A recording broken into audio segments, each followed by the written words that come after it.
look, the rich guy who lives in this fancy apartment is secretly a pervert who gropes college girls. As soon as I stepped out of the elevator, my neighbor Yvonne Shaw cornered me at the door. She tugged at her collar while crying to the camera. Chat, this is where the guy lives. Just now in the elevator, he covered my mouth and groped me all over. If the elevator door hadn't opened in time, he would have dragged me back to his place. The comments section exploded, the screen filled with curses aimed at my husband. But later, in court, when they saw my husband who had lost both arms saving someone 5 years ago, they were all dumbfounded. The day I moved into Riverfront Residences, I became public enemy number 1 in the entire community. It all started with my neighbor, the influencer Sexy Innocent Yvonne, who had over 1 million followers on TokTik. Right now, she was holding a phone stand right outside my door, crying her eyes out, making people sympathize with her. Chat, I can't take it anymore. I thought there were only good people in this community, but it turns out there's a right animal living here. Yvonne tugged at her collar, which was already as low as it could go, showing off loads of skin and some pretty shocking red marks on her neck. She pointed at my tightly shut door, yelling, "The man who lives in this apartment looks like a nice guy, but half an hour ago, he molested me in the elevator." He knew there was no signal in the elevator, so he not only verbally harassed me, he also pinned me to the wall. He used his hand to clamp my mouth shut, and with the other hand, he tried to rip my dress. If the elevator door hadn't opened just in time, I would have. At this point, she seemed overwhelmed with emotion. She squatted down and started bawling. The live stream's viewer count skyrocketed to over 100,000. Outside, Yvonne's mother, Jenny Shaw, turned up too. This old lady could act even better than her daughter. She banged on the door and wailed into a megaphone. "Open up!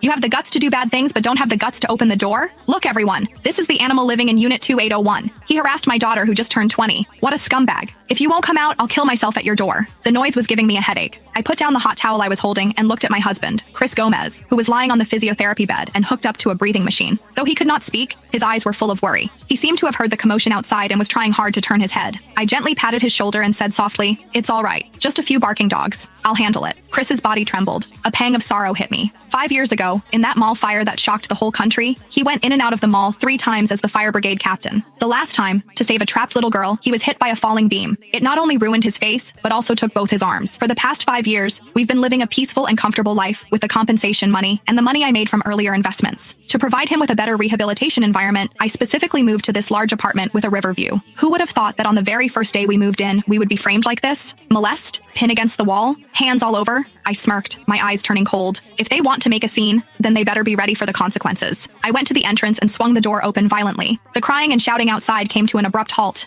Yvonne did not expect me to open the door. She froze for a second, then shoved the camera in my face. "Chat, look, this is the pervert's wife. She finally shows herself." Jenny lunged at me like a mad dog, pointing at my face and shouting, "You shameless wench! Get your pervert husband out here. He touched my daughter. We won't let you off until you pay us $1 million for emotional trauma." Yvonne, sobbing, added, "Girl, you're a woman too. How can you protect your husband after what he did to me? Look at the marks on my neck. They're left by his fingers when he choked me." She stretched out her neck to give the camera a close-up shot. The red, swollen finger marks were clearly visible. "Look closely. This is evidence. This is undeniable proof of his wrongdoing." The neighbors pointed and stared, their eyes full of disgust.